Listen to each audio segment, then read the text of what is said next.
Hello, welcome to the Childfree with Disabilities panel. I'm Cody Hetzel, And I am Lenora Fay. and we'll be your moderators. This next panel highlights those with visible and invisible disabilities within the child free community. We'll listen to stories of strength, resilience, and how our choice intersects with diverse disabilities. All right, so let's meet the panelists. Hello, everyone. Hello. All Hello, right, hello. so we'll take a few moments and please introduce yourselves, tell the audience a little bit more about you. We will start with Takia. Hello, everyone. I am Takia Blackman. I am the co-founder and the executive director of a nonprofit organization called Black People Die by Suicide 2, where our mission is to normalize the conversation about suicide prevention within the Black community. I also, I'm child free by choice, and I live with a mental health diagnosis, which is bipolar disorder. That is my disability. And I'm really big on advocating for mental health. And yeah, that's a little bit about me. Okay, thank you. Amanda.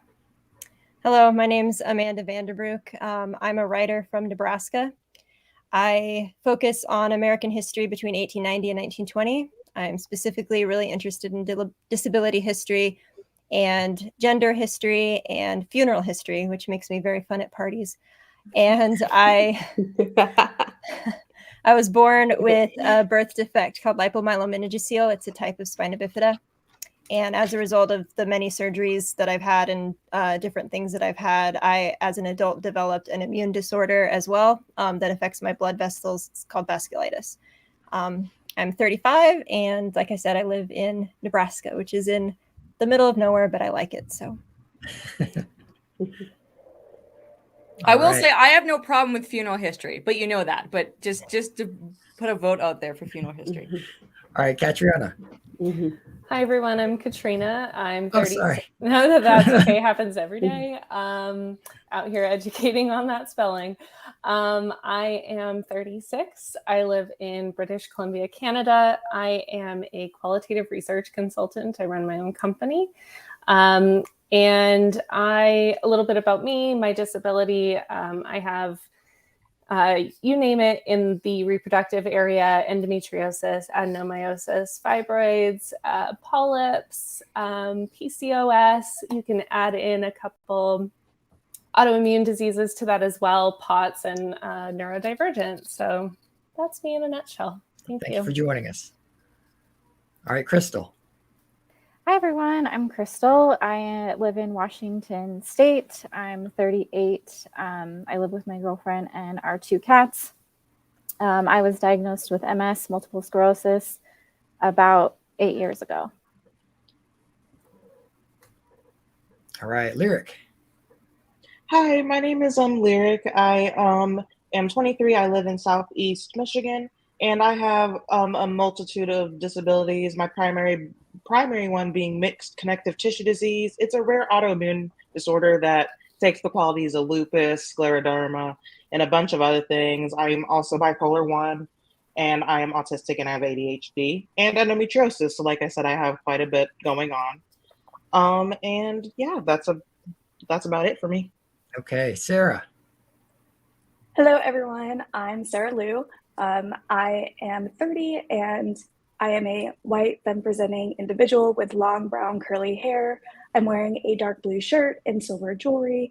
And my background is a picture of the Disability Pride flag, but I am based out of Washington State as well.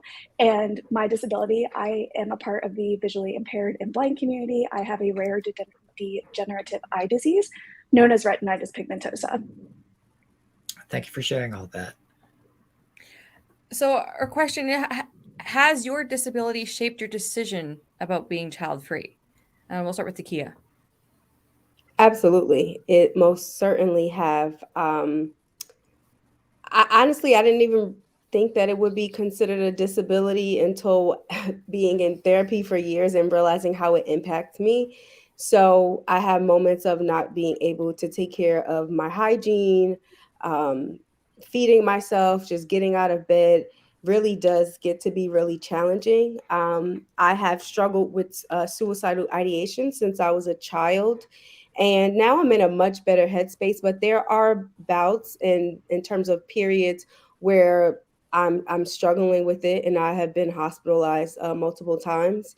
And so I started realizing that if I were to become a parent, what my life might look like. And a lot of times people will say like, "Oh, you know, you have a great support system," and I do, and I'm very grateful. However, ultimately, you know, having children, I'm not having them, but if I were to have children, it would all fall on me and, you know, my partner. And so for me, I just was like, I don't know if it's worth it for me, because I get to the point where I am really like paralyzed and really debilitated. And I was just like, I don't think a child or children would be the best decision for me, just because I do have moments of a hard time taking care of myself. And I see what goes into parenting because I'm the oldest of 7 children. And I really was very involved in helping my mom with raising my siblings. And I quickly learned like, yeah, this is a lot of work and I don't think it's for me. So that's how I kind of came to my decision. Thank you. Amanda. Yeah, definitely. So I was born with a birth defect. And I had a million surgeries, give or take a couple, by the time I was like 12. So, you know, I had kidney failure when I was 9. So walking around with like my kidneys in bags. So also because of my nerve damage, I can't digest food and get all the nutrients that I need. So carrying a baby physically, while not impossible, certainly people who were born with spina bifida have had children. But for me, it was just a risk that I didn't want to take. But then on top of that, to reflect on the previous answer, was that also there's a lot that I just cannot predict with my own health. Being able to have a day job and take care of myself is really difficult to get through. And there's a lot about my disability that does impact my life. One of the examples I give, you know, people will be like, well, you have a disability, of course it impacts your life. But I couldn't make it to my grandmother's funeral because I was in the hospital. I couldn't make it. So these things really do impact your life. And to, you know, bring a child into that, for me, was just not something that I would find to be acceptable. But I can't really say if I know that that influenced my choice, because I never actually had the desire to have children anyway. But add all that on top of, and it really just cemented my decision. Thank you. Katrina. Thanks. Yeah, I mean, echoing what Taki and Amanda said, you know, there's mental and physical limits and the cognizance of those things. And I think for myself, definitely agree. Like my disabilities have absolutely shaped that decision. I think there's also just a lack of medical data when you get really specific about certain conditions, about success and outcome and quality of life. And, you know, for myself, and I think when it comes to, you know, disabilities, especially in the reproductive area, I think there's a lot less known for you know, for female, for that data. We're understudied. There's a lack of data in medical research. And I think that lack of information definitely played a part into the decision-making that I went through. And Crystal, go ahead. I actually made the decision to be child-free before I was diagnosed with MS, but I will say the minute the neurologist said you have MS, my first thought was, thank God I don't have children, or that I don't want them. And as years have gone on, with my biggest issue is how tired I am most days. I'm grateful I'm not disappointing my kids and not being able to do more things with them, etc. So. Thank you. Lyric. Yeah, it's definitely a huge reason as to why I am child free. Like, I came to the decision before I was diagnosed as well, but I was sick. I was already sick. I was already tired. I was already in pain. I was like, there is no way, if there's any chance that I'm going to be like this for the rest of my life, I'm not going to have children. I'm not going to be able to take care of them. I do not want to pass any of this down. My mother also has autoimmune disease as well. So I don't know if I got it from her. Who knows? But I'm not going to point fingers. My point is, I could never, ever do that. And you hear stories about people who have been raised by a chronically ill parent, whether mentally or physically, and 9 times out of 10, they don't have a very good story. And I don't want to be one of those parents at all. So yeah, that's definitely one of the big reasons for me. Thank you. And Sarah? For me, no. I have been openly child-free since I think the first time I said it out loud, I was 19, and here I am at 30. Still living the child-free life proudly. But for me, no, my disability did not affect my choice to remain child-free. I was diagnosed with my disability 3 years ago, so I was still pretty new to the disability community, but for me, they're completely separate. I will say, though, that finding myself a part of the disability community has challenged me in ways to continue learning about reproductive justice and how it intersects with disability rights. All right, thank you. So based on your disability, do you think that there is a stigma about your ability to have children, and maybe a follow-up for that as well? Do people who know your story seem more accepting that you don't want children? Takia. Yes. What was the first part of the question? Oh, I was like, I missed the first part. Do you think there is a stigma on your ability to even have children with your disability? I would say, I can't say for me personally. I think in general, when you talk about mental health diagnosis, people, they're crazy, they're psycho, all of those things, or they're loony. No one has ever really said those things about me, but I do hear people talking about them in terms of to other people. When it comes to me personally, I would say no. Like, I'm actually very great with children. As I mentioned, I'm the oldest of 7. I worked at a daycare in high school. I have sometimes my little cousins come over on the weekend, so I'm great with children, and I know I would be a great mom. But just because I could be a great mom, don't mean I have to have children. So, and I know people tell me that all the time, like, you would make a great mom. But I'm very grateful that people in my life don't pressure me. They support my decision. And if there's someone that may be new in my life, they may be curious, like, why, and I'm okay with answering that. But for the most part, people in my life, they've been very supportive of my mental health, as well as of my decision to remain child free. So I don't have any like super horror stories. But yeah. All right, Amanda. Yeah, so it's actually very interesting because I do have a visible disability. And so I have very rarely been asked if I'm going to have kids or if I have them. I have an able-bodied friend who is also child-free who gets asked it a lot, and it's very kind of incessant and wears her down. But I can say that like very, very few people have ever asked me. And I think it's also interesting, though, because a lot of people often assume because of my visible disability that I don't have a day job or a profession or a career, which I do, that I'm not married, which I do, that I don't drive, which I do. So I'm not saying that these things are indicative of success. I mean, there's going to be a time where I may not be able to have a full-time job, but the fact that so many things that are sort of taken for granted for a lot of able-bodied people, like getting married, having kids, and a job, is just never even registered when people meet me, or even some people that know me, which is very interesting. I also have an acquaintance who's a para-Olympian athlete. She could crush me and most people that I know. But she had her children, physically carried them and birthed them and had them, and people never believe her. They think that they're her adopted children.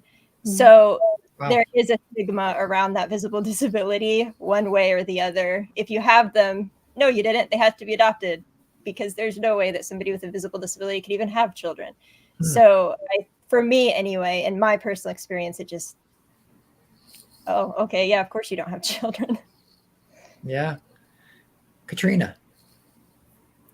Yeah, I think there's a lot of truth in what's been said already, and I think just to add to that with invisible disability, especially around the sort of reproductive parts, it becomes a matter of, oh, maybe you didn't try hard enough, or maybe you didn't, what if you did this, and what if, and everything becomes an opinion on how I haven't done enough. And I think once you've lived with chronic pain, chronic fatigue, multiple surgeries, and occasionally missed work or pushing through intense flare-ups and things like that, there's a lot of stigma. There's a lot of things that people don't understand because of how prominent and almost accessible IVF has become, that there's this thing of, well, you could do more, but it's like, yeah,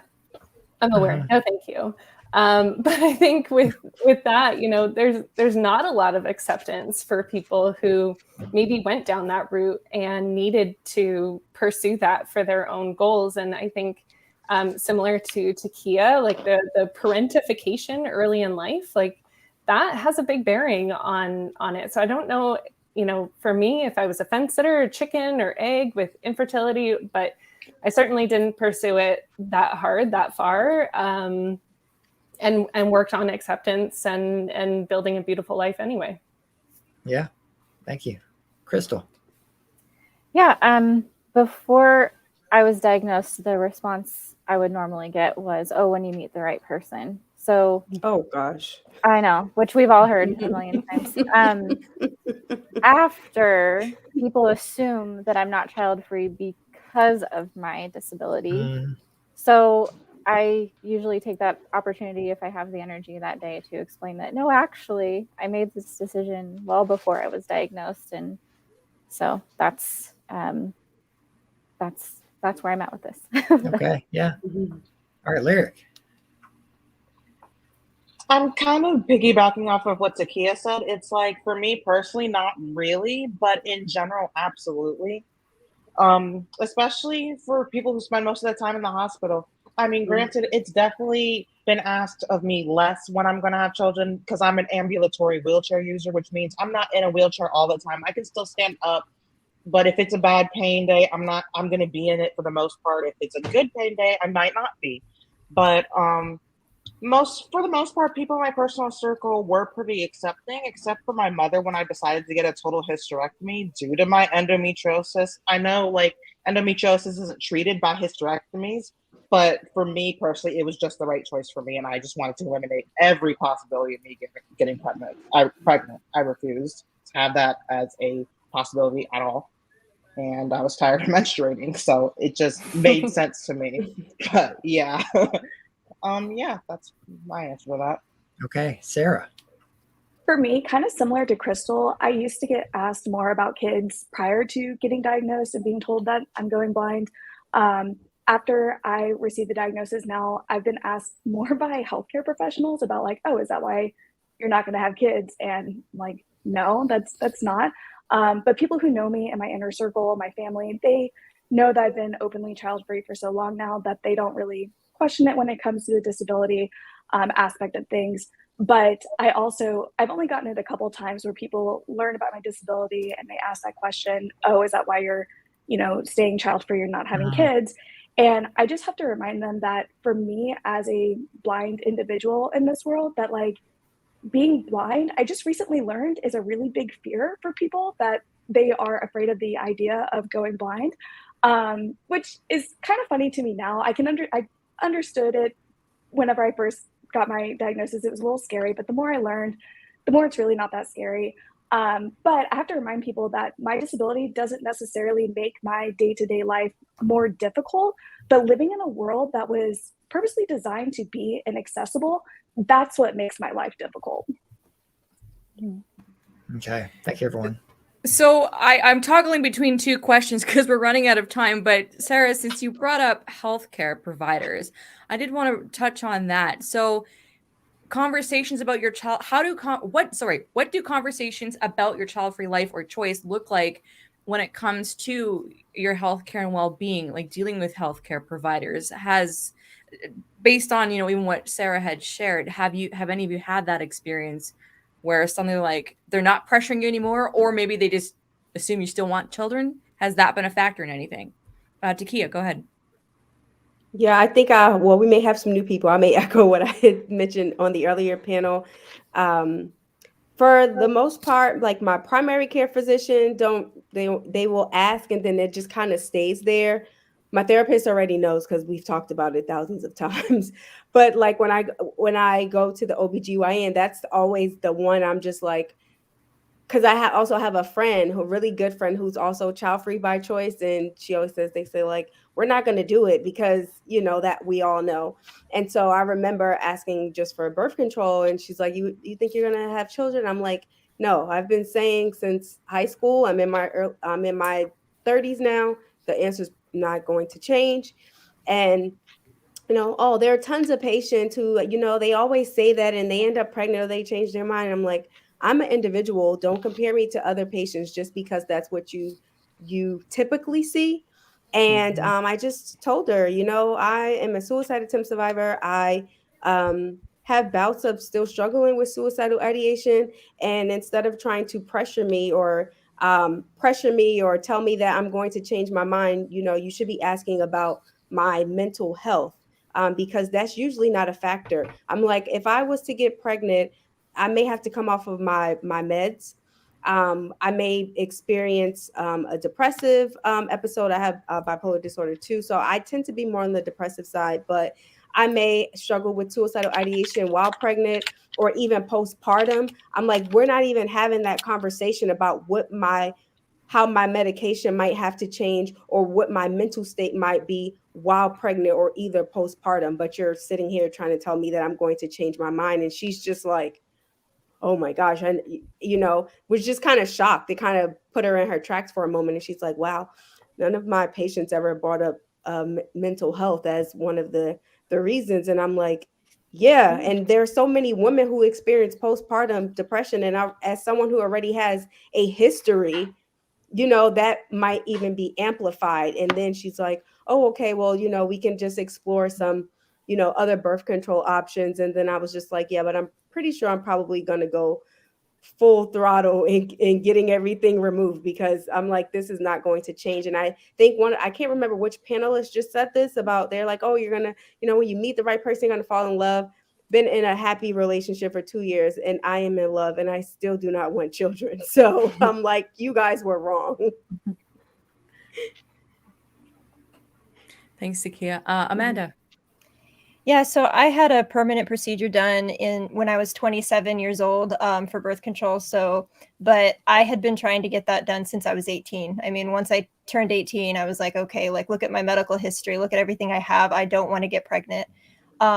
But I was encouraged to do other things first. Like a permanent procedure was like last resort. So I went on hormonal birth control, which made some of my conditions way worse. I went through things that were just like horrendous. I changed the birth control prescription several times, ended up being on it for much longer than what was healthy or should have been healthy. And I couldn't get it until I was 27.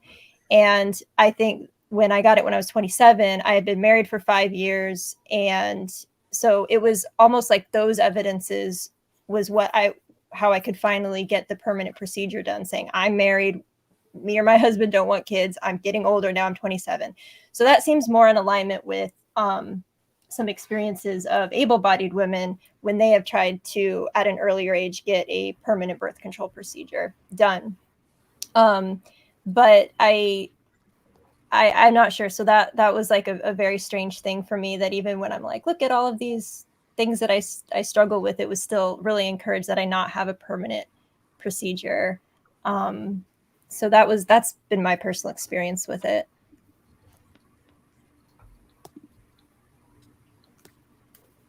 Thank you. Sorry, Katrina. Oh my goodness. Okay. You're good. Yeah, it's interesting. I mean, with the healthcare and well-being part, there was definitely an aspect of trying to access treatment for surgeries, for non-hormonal treatments for my conditions. And unfortunately, one of the realities is that in order to sort of play the game in the healthcare system in Canada, there is an element where you have to maybe say that you want children in order to be taken seriously, for your healthcare to be taken seriously, for you to be treated, for you to actually have any kind of curative process, so that, you know, that way you're still a potential mother. Whereas I just wanted to be a full human woman, and live my best life, regardless of some kind of outcome for another human that I didn't actually want. And so that's a really unfortunate reality that we're facing. And I think to Kia's point about the mental health, thank you for reminding me, is that I am on treatment for PMDD, which is premenstrual dysphoric disorder, which is like PMS on steroids. And that very real, you know, threat, concern, reality of postpartum and what it could look like off meds with different hormonal surges in a pregnancy. It just became, you know, something that I wasn't prepared to be the guinea pig on. All right, Crystal, go ahead. Yeah, so my very first conversation with my neurologist on what medication to take, he mentioned this is the most efficacious. However, this could cause birth defects. And like I said, in that moment, I was like, thank God I decided not to have children. That's what I'd like to do. So I am on that medication. And then years after, every year, you know, they ask, you know, could you be pregnant? And this last year, actually, I asked my neurologist I said, can you please make a note not to ask me that again, because I'm tired of asking it every year, and, you know, let's move forward. So. I love that, Crystal, by the way. Yeah. I might have to add Right. that to my. Yeah. I was thinking the same thing. Yeah. All right, Lyric, go ahead. Yeah, so I'm with Takia again. My therapist is the main person I talk about it with. If she didn't like it, I definitely would have switched therapists like immediately if she tried to make me feel any kind of way about my decision, you know. The doctor who performed it also did an endometriosis excision, an excision being where they remove all the the endometriosis lesions off of wherever it is, and it shouldn't be. But my rheumatologist, when I told her I willingly got a hysterectomy and also got rid of my ovaries so I didn't freeze my eggs or anything, she gave me the weirdest look. And I'm like, why does it matter? Like, the only reason I'm even bringing this up is because you asked if I had any surgeries. So you kind of had to know. But other than that, I really try to avoid bringing it up, because even before this happened, I knew that I was going to get weird looks for it. And quite frankly, if I'm not there to talk about my gynecological issues, why even bring it up? Why does it matter? It shouldn't matter to you. So besides the necessities, I just try to not bring it up at all. I just don't feel like seeing or hearing anything at all anymore. That's fair. Unfortunate, but fair. Yes. Sarah, go ahead. Similar to kind of what's already been said, but I had a tubal ligation and ablation back in 2021. It took 8 years for me to finally find a doctor to perform that surgery for me. I was living in Texas at the time. I'm sure everyone probably has a good idea of how Texas maybe was around that time with trying to get that surgery. But I will say that the only thing that was different in my medical chart from the first time that I tried at the age of 20 to when I was 28 is that I now have this eye disease on my medical chart. And the doctor that did my surgery, I'll never recommend him to anyone unless someone is absolutely desperate, which again, I understand the need for that. But I wouldn't recommend him because there's still a part of me that wonders if he originally told me no. And so there's still a part of me that wonders that, you know, once he realized that was on my chart, was that the deciding factor for him to proceed with my surgery? And for me, learning what I have now, again, with the, reproductive justice and disability, advocacy and justice, and the intersections between the two, I still wonder if that doctor was not maybe unconsciously practicing maybe some kind of like eugenics sort of aspect when it came to my surgery. Am I thankful for my surgery? Absolutely. But I wish that, and I hope that my disability was not the deciding factor for him as a medical professional to move forward with my surgery. That's a jaw dropper on that one. Yeah, actually, yeah. Cody, ask the Yeah. question. I know we're slightly over time, but that I know you really want to ask the question. It is a good question to ask. So we'll do one quick round of final questions and then before we wrap up. So what is your experience within your disability community around your child-free choice, being child-free in your disability community? Sorry, Takia. Honestly, I think I'm on the I would say I'm grateful, but I think compared to other stories in the child-free community, but also within my disability, I have a lot of support. I have two mentors who are child-free. They don't have a mental health diagnosis, but they do support me. I do have a really, actually, my co-founder of my organization.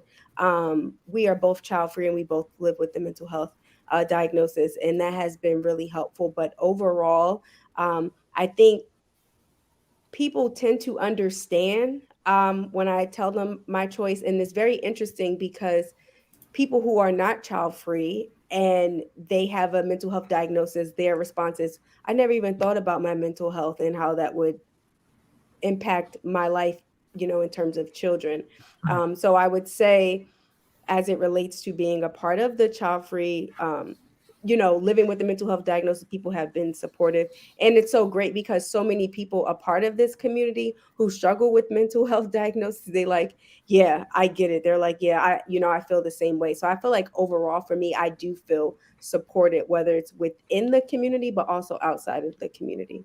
Okay. Yeah. Amanda, how about you? Yeah, generally supported. Like I said, I have disabled friends who have children. And so I think for us, it's more of just looking at that stereotype or the stigma that surrounds evaluating disabled lives, whether or not we're happy or not. It almost just, it's like any decision we make. Well, I mean, good job, you tried, but you'll never actually be happy. So like there's always some sort of stigma. So it's more so just around, just the conversation of making decisions that are best for you, because disability is so varied and diverse and interesting. And so just more empowerment to individual decisions, evaluating our own individual lives. Yeah. Katrina.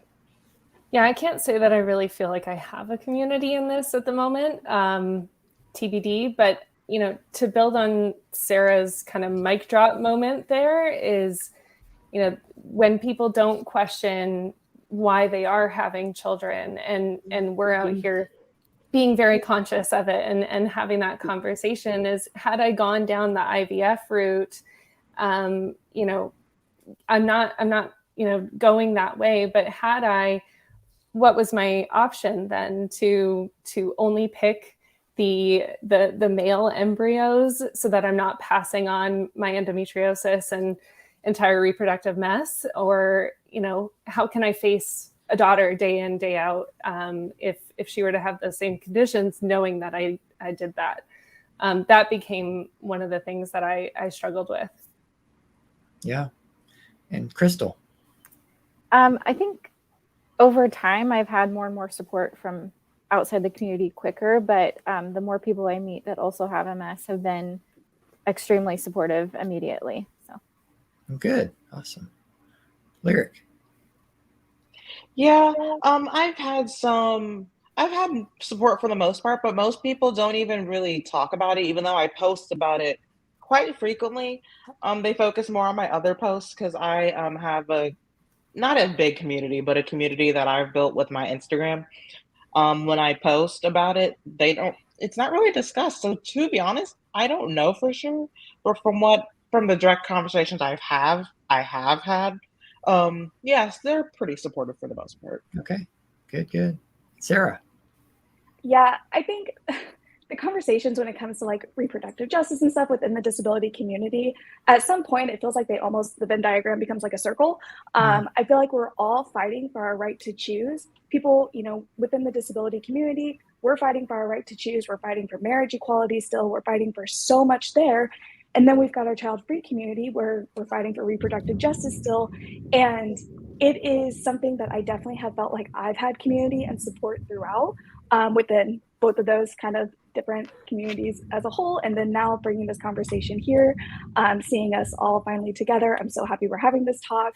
But I just think that we're judged if we do, we're judged if we don't. And the best thing that we can be is confident in our decision and continue talking about it to welcome others within the community.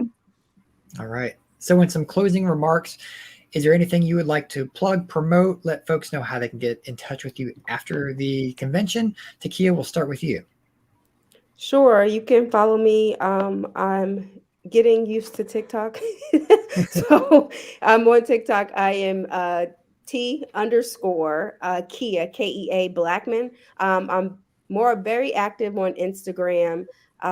So you can follow me there. And if you would like to learn more about my new nonprofit, Black People Die by Suicide Too, we also do have Instagram, and we also have a podcast. If you're interested and you're available tomorrow, we will be having a panel discussion called Black and Suicidal, the Rise of Suicide Within the Black Community. And it will be streamed on YouTube as well as our Facebook page. So if you're interested in that, you can feel free to check it out. Okay, thank you. Amanda. My website is www.needleandbow.com, and you can find me on Instagram at needleandbowhistorical. All right. Katrina. I've got nothing to plug. I'll pass All on. right. No worries. Crystal. I want to make friends. So you can find me on Instagram, crystal.gianni, and I love traveling. So if anybody ever wants to travel, I'm pretty low key because I'm tired a lot. So yes, awesome. Okay. All right, Lyric, how about you? I'm right there with Crystal. My Instagram is that bipolar spoonie, SPOONIE. And my TikTok is Lyric Rains, RAINNS.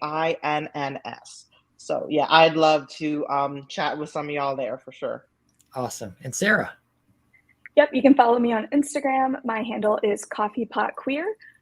If you want to follow me on TikTok, you're more than welcome to. My page is currently private, but that's just because I'm updating a few things, but it's at blindqueer.